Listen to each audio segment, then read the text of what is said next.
When people hear the term serial killer, they'll think of people like Ted Bundy, John Wayne Gacy, Jeffrey Dahmer.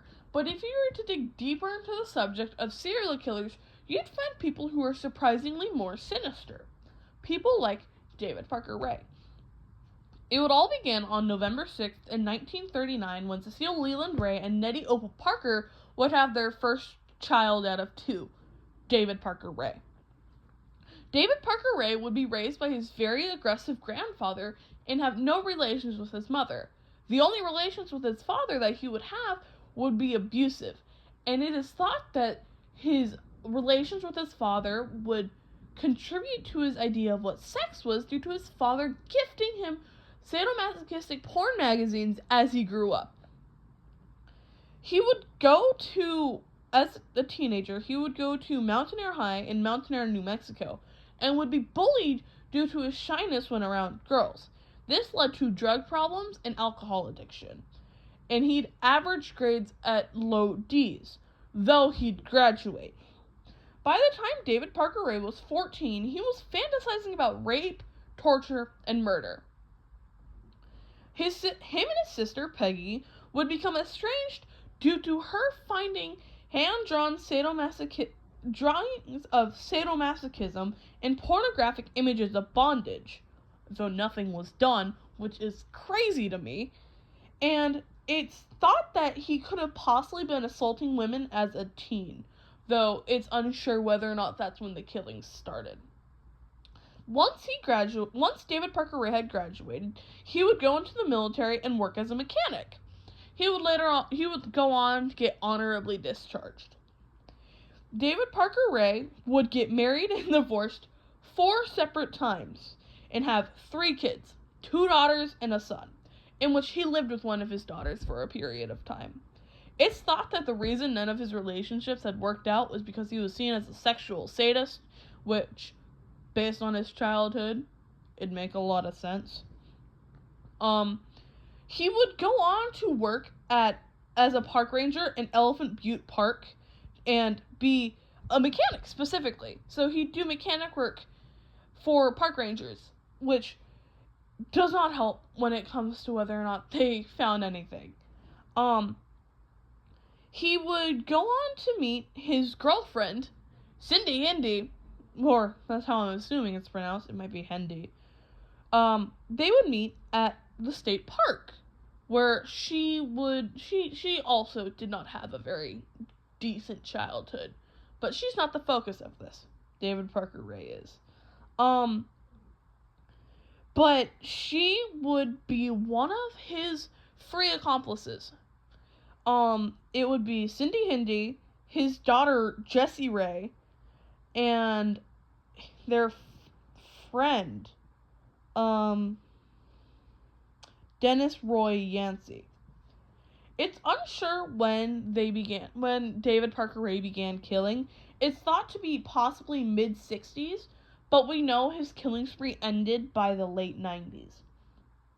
But it's thought that his killing sprees could have gone on for up to 40 years. Obviously, if we're going 50s to 90s. He's thought to have up to 60 victims, with only 14 being confirmed. His victim pool was typically young female prostitutes because of the fact that they probably wouldn't get found due to their job and such.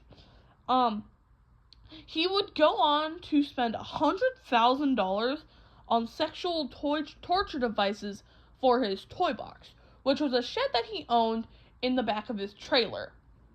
It'd be filled with stuff like a gynecology table, a large selection of sex toys, as well as multiple different torture devices, both handmade and pre-bought. So the floor of the shed would have whips, chains, pulleys, stamps, or stuff like that, clamps, leg spreader bars, surgical blades, saws, and a mirror on the ceiling. He would drug, rape, and kill his victims and have an audio recording playing prior to the assault on the women, detailing explicitly what was going to be done to them with their time, quote unquote, staying with him. Those who would assault the women would include himself, his girlfriend, Cindy Hindi, his friend, Dennis Roy Yancey, and his dogs. Though it's unsure whether or not we'll be able to find any bodies, he would, due to there not being any sort of location specifically stated, it's thought that due to his very uncanny and quite disturbing knowledge, it's said that he mutilated the bodies and would gut them and fill them with cement and dump them into the lake. And it did not help that he worked as a mechanic park ranger at Elephant Butte, or that he lived by a vast desert. But the killings would end when his last confirmed victim, Cynthia Vigil, would escape. The only reason we know that he had more than 14 was because he kept very, very detailed diaries depicting what was being done, the dates, times, the victim's stay, the torture, etc. And it would also claim whether or not he released them or killed them. Though the reason he wasn't found sooner was because he drugged them so badly that they would think it's a dream. Cynthia Vigil would later escape after fighting Cindy Hindi. Cynthia Vigil would stab Cindy in the neck with an ice pick after getting hit over the head with a lamp. So she was a badass. And she would actually cause, in her escape, she'd cause multiple 911 calls. 3 confirmed.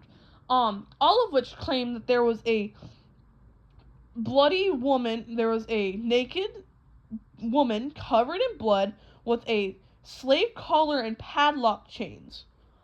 When someone finally let her into their house, and called 911 once more, she would later be given a robe.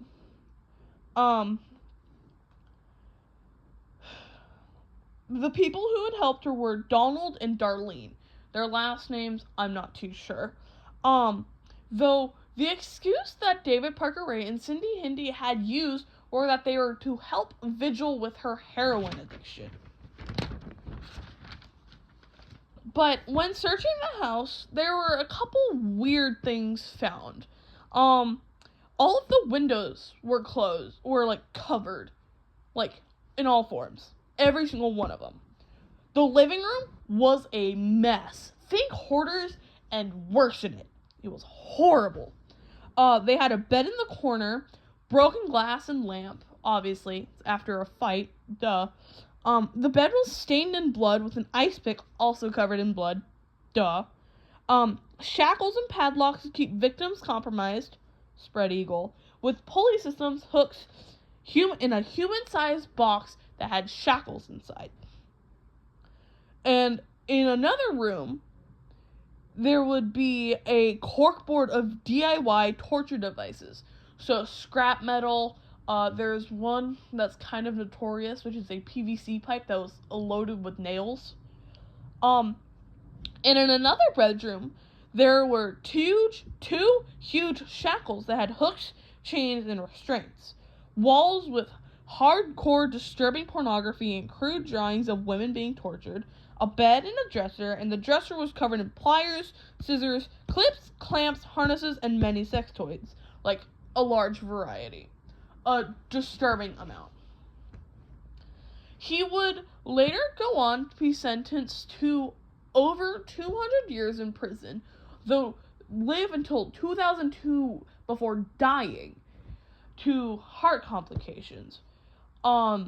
It is unsure whether or not we will find any of the bodies, but the FBI has means in which they're trying to get people to help. They have a website dedicated to the jewelry found within David Parker Ray's home. that they're using to try and identify victims. One of the victims was actually had actually believed that the whole thing was just a really, really vivid nightmare, and would later only find out that it wasn't, due to there being a recording found in Parker Ray's home with a very clearly defined tattoo that she had also had. But both Cindy Indy, his daughter Jessie Ray, and his accomplice Yancey would all get out early, get light sentences, and then later get out early.